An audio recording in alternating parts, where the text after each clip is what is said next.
is the Celebrity Afterlife Report podcast.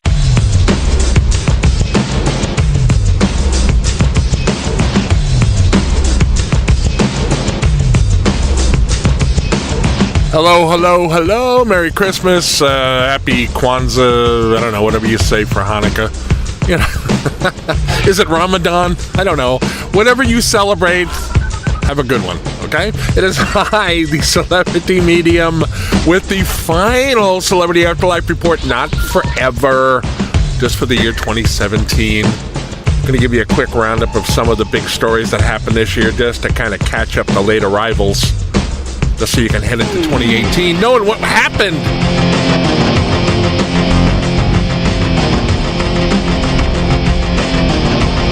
All right, I can't even go into all of the even big stories that happened in the year 2017, so I'm just going to go down and give you a quick description of some of the biggest ones. Well, way back, nearly a year ago, Adolf Hitler first got in the news in the afterlife. Well, for the first time in a long time. He had been in self-imposed exile, very, very sorry and remorseful for all the horrible things he did on the earthly plane. And the tabloids finally found out where he was. He was in the woods living all by himself. And some reporters went in there and kind of found him and got him to open up a little bit. And it turned out he was extremely sorry about everything he'd done, as I said, and felt ashamed to be in society. But he was kind of reluctantly dragged out, and he publicly renounced all of his evil deeds as a Nazi. And eventually, over time, he became best friends with Dr. Martin Luther King Jr. I know, kind of an odd couple, yes, but they are united in their opposition to hatred and racism of all kinds. And that's been a very interesting friendship as the year developed. I'm sure there's more to come, but we'll get back to them in just a moment. Another big story that was on our radar this year was Fred Trump, father of President Donald Trump. Way back, maybe even before the year 2017 started, we were following the story about Judy Garland. You know her from The Wizard of Oz. She was married and divorced 5 times on the earthly plane, and as a result was kind of soured on men. So she was attempting to start an all-female community in the next world. And she had blueprints and everything all drawn up. And in fact, the thing was under construction, which took some effort because she couldn't find male construction workers who were willing to work on it because they would not be allowed to live in the town. And they thought, why should I work on a project that I couldn't benefit from? Fred Trump stepped in and offered to help her. He said, I can get some guys to do this job. He found some workers who would do it. And subsequently, she fell in love with him. Judy Garland fell in love with Fred Trump. Now that created some problems because she announced that she and Fred Trump were going to be the co-mayors of this allegedly all-female town. Women who were going to move into the town were even told that they couldn't bring their sons along with them. So understandably, they were a little miffed about this whole, co-mayor Fred Trump deal. And they kind of stomped out en masse, which kind of left the town hanging in the air. It eventually turned out that Fred Trump was really just using her to get the blueprints for the town once Judy Garland was out of the way. He conspired with his good buddy Charles Lindbergh, the first man to fly solo across the Atlantic Ocean. Lindbergh was a known Nazi sympathizer when he was on the earthly plane, and the two of them decided to make it an all-white town, although they kept denying it. They kept saying, no, that's not what we're doing at all, but it was what they were doing. That didn't go real well. And eventually, the aforementioned Adolf Hitler and Martin Luther King Jr. got involved in opposing the town, organizing boycotts and protests and so forth outside the walls of the gated community. Eventually, Fred Trump and Charles Lindbergh just kind of gave up on the whole thing and moved on to some other stuff, which also did not work out very well for them. But we'll get back to that in a moment, too. Let's move on. Next, Steve Jobs and Jackson Pollock. I believe it was back in 2016 when Steve Jobs announced this major project he was going to do called iVironment. He had a blimp hangar-sized building in which he had constructed a water park because it does not rain in the next world. Some people like a rainy day, so you could take your family there and go and enjoy rain because it rains inside the building on a regular schedule. There's also lazy river rides and all that kind of thing. Steve Jobs hired famous painter Jackson Pollock to do a giant mural for one end of the environment building, on the apparent assumption that Pollock was going to produce one of his famous drip paintings. However, when Pollock finally unveiled the mural, it was not a drip painting at all, but in fact a very realistic female nude. Steve Jobs objected to that, saying environment was a family attraction. Pollock said, "I don't care. We had a handshake deal that whatever I painted, you would put up on the wall." Jobs tried to get out of it, saying, "Well, I didn't know what you were going to do." Pollock said, "I don't care." It was a whole mishigas. And that led into a long, protracted fight between the two of them. Eventually, Jobs just gave up on environment in disgust, which created a vacuum, so to speak, into which stepped the artists Jean-Michel Basquiat and Salvador Dali. They came in to rescue the environment project. They took it over and made it kind of more artistic. They had their problems also. They're very... Dali is very, very eccentric. Basquiat was kind of a unique kind of a guy. So, you know, they had their disagreements. But things came to a head finally when they decided to make a movie inside environment. Neither one of them having any filmmaking experience. Sounds like a bad idea? It was a bad idea. It was a crazy project. They had constructed a giant translucent replica of the Sphinx out of some kind of sort of wobbly, almost like a jello-like material. And it had not the face of the Sphinx, though. It had the face of Michael Jackson. To this day, nobody knows how that was going to figure into the movie, or even exactly what the movie was actually going to be. When they realized they were way out of their league, they brought in famed director Stanley Kubrick. Kubrick said, "I'll help you, but you must give me complete 100% creative control over all aspects of the filmmaking." That means he could do whatever he wanted, and he proceeded to do that.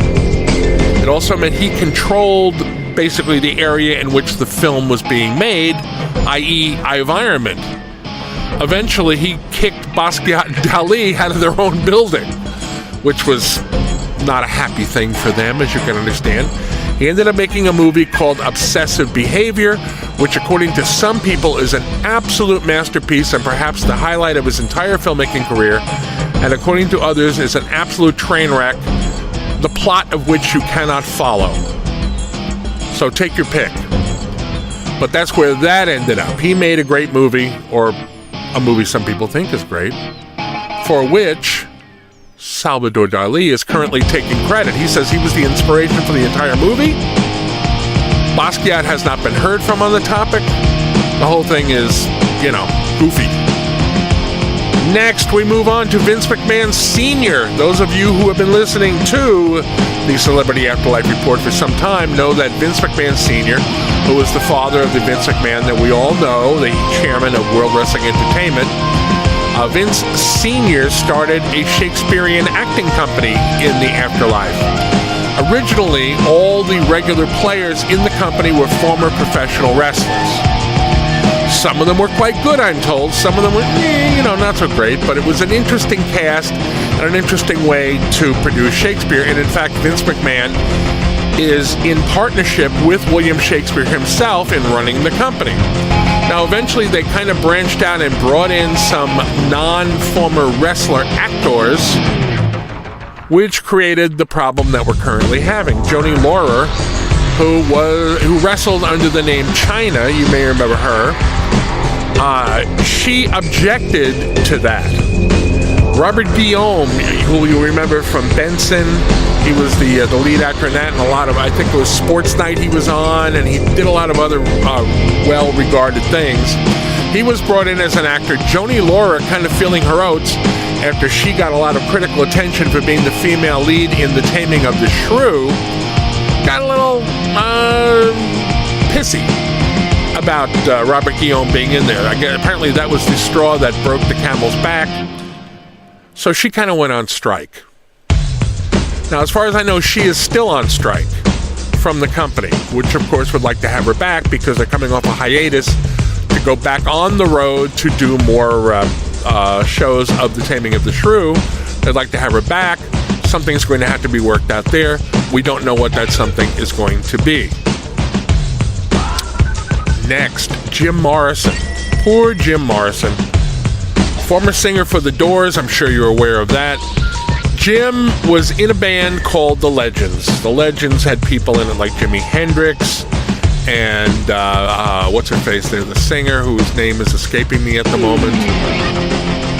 Everybody in the band was a huge rock star back on the earthly plane. Jim Morrison decided, however, that he was the main attraction of the band and became a royal pain in the ass. Eventually it got to the point where nobody could stand him, so they kicked him out of the band unceremoniously. He then formed a new band called The Real Legends. Everybody was very excited to see what that was going to be. It turned out to be Jim Morrison and a bunch of lookalikes for the people in The Legends. That was not well received at all. That didn't go over well at all. So that collapsed. He tried to turn them into a disco band. I don't even know where we're at on that at this moment. Poor Jim. Jim went on to do a bunch of TV shows that were sort of increasingly demeaning. He ended up being a sidekick on a kids show, and that wasn't working out. Jim Morrison's career has been in a downward spiral for the entire year of 2017. Now, lastly, Andy Griffith, Jim Nabors, and Don Knotts. Don Knotts, who of course played Barney Fife on the original Andy Griffith show, is very buff these days. He's a physical fitness nut and barely looks like his old self. He's not a very big guy to this day. He's not tall, but he's really muscular. So he really doesn't look like the character he used to play. When Andy Griffith arrived in the next world, Don Knotts kind of cornered him and said, we should do a revival of the old show. Andy Griffith, according to friends, was skeptical of that idea because of how different Don looks like these days. It's really tough for him to play Barney Fife at this point, so Andy Griffith kind of politely blew him off. When Jim Nabors arrived, Don had a representative go talk to him, and Jim Nabors, not knowing what Don Knotts looked like these days, said, oh, I'd love to do the old show again. That'd be fantastic. He has since met Don Knotts, and we don't really know exactly what he thinks about it, but he made a verbal commitment to doing the show, so Andy Griffith was approached again. Andy Griffith said, well, yeah, I'll do it, but only if I can just do all my scenes for the entire season in one quick shot over the course of like a week, and then I can just go back into being in retirement. So that's where that stands at the moment. There are a lot of other stories going on, but it's even hard for me to summarize them all and even remember them all because there's been so much. We're going to take the next 2 weeks off for the holidays, but we will be back in 2018. There'll probably be updates to some of these stories. There'll probably be updates to other stories that I didn't mention just now. I know there's going to be new stories because there's always stuff going on in the Afterlife celebrity scene. I would like to make sure to ask you to come back in a couple of weeks and join us when we start the show all over again. I so look forward to that. I look forward to having you. I want to thank the people at K-Chung Radio, AM 1630 in Los Angeles for carrying us. You can also find the show on iTunes, in the Google Play Store, and on YouTube. Have yourself a merry, happy, pleasant, joyous, whatever. I'll see you back here in a couple of weeks. I am the Celebrity Medium. Thanks for listening.